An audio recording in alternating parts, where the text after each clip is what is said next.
Vote. Our final example of an unlikely hero is also the most recently published of the group, 2003's The Curious Incident of the Dog in the Nighttime by Mark Haddon. The story is told to us by Christopher, a 15-year-old English boy with an extraordinary brain, but who finds everyday life a challenge. When a neighbor's dog is killed, Christopher harnesses his differences to try to solve the crime.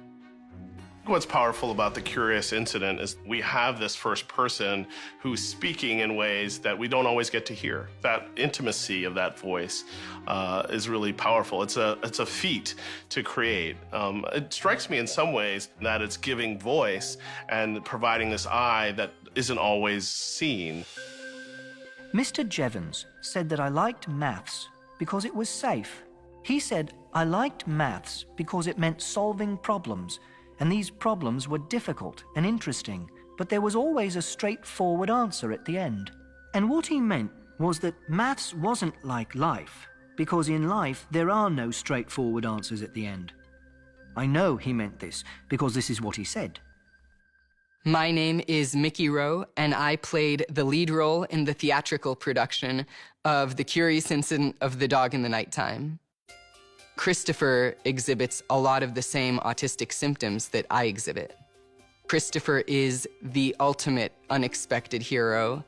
He succeeds not just in spite of his disability, but also in part because of it.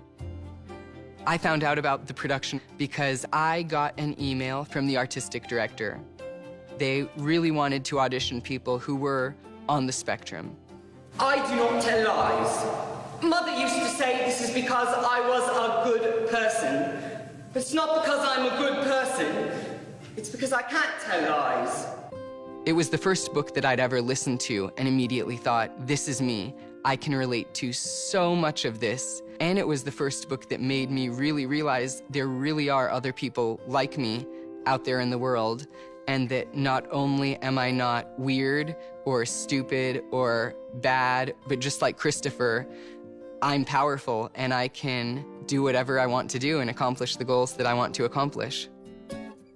Christopher shows us how large the payoff can be when you do take those risks. Had I not read The Curious Incident of the Dog in the Nighttime, my life would be completely different now. I think unlikely heroes are so compelling because they're so recognizable to us. When you have a hero, like in The Curious Incident of the Dog in the Nighttime, taking something that a lot of people say, this is something that's wrong with you, but in the book turns out to be something that's very right with you, and actually you're the only one that can solve it because of this thing that everybody has sort of told you has been a disability becomes your superpower. Please vote for The Curious Incident of the Dog in the Nighttime. It is my favorite book because it reminds me that our differences really are our strengths. From the unlikely hero to the tragic, to the ordinary person who accomplishes the extraordinary, heroes are essential to our lives. The hero lifts us, it redeems what we try to do. The hero provides us an archetype that gives us a direction. Let's go this way, and we'll be okay. Heroes for Americans are very deeply grafted into our own sense of national identity, and we think of ourselves as heroic. In essence, these characters help us to connect to one of my very favorite sayings from Eleanor Roosevelt. She said, "You have to do the thing that you think you cannot do." The variety of heroes, to me, kind of doubles down on this American notion that like we have it within us to be this transcendent heroic figure, whether we are more introverted and quiet, whether we're physically strong or not, that there's something in the character of all the American characters. There's like a hero gene in all of us. Our hero's journey may be drawing to a close for tonight, but the books you've chosen will always be here to help us conquer our fears, to give us comfort and hope, and to inspire us to greater heights. We hope you'll be inspired to read and learn more about all 100 books on America's list, and make your voice heard by voting on Facebook, Twitter, Twitter, via text message, toll-free call, and at pbs.org/Great American Read. And be sure to join us for the grand finale when we reveal your choice for America's best-loved novel. Are you ready to take part in the search for America's best-loved novel? Get your phone out, grab a pen and paper, find your favorite title and its unique 3-digit number, and call today.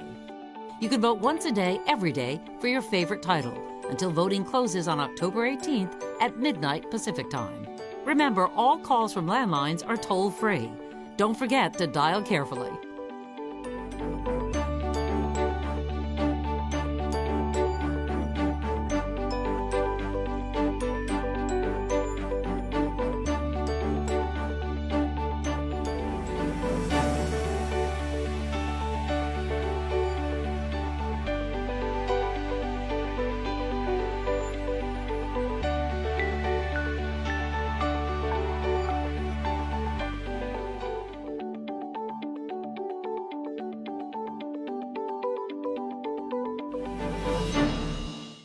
Next time, we investigate your most loved tales of villains and monsters.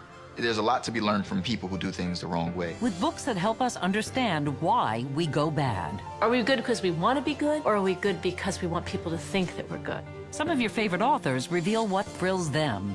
I remember being giddy about the whole thing, thinking the grown-ups are gonna die. Why do we love novels that explore the dark side? Next time on The Great American Read. Find your favorite and vote. The Great American Read was made possible in part by a grant from Anne Ray Foundation and by contributions to your PBS station from viewers like you. Thank you.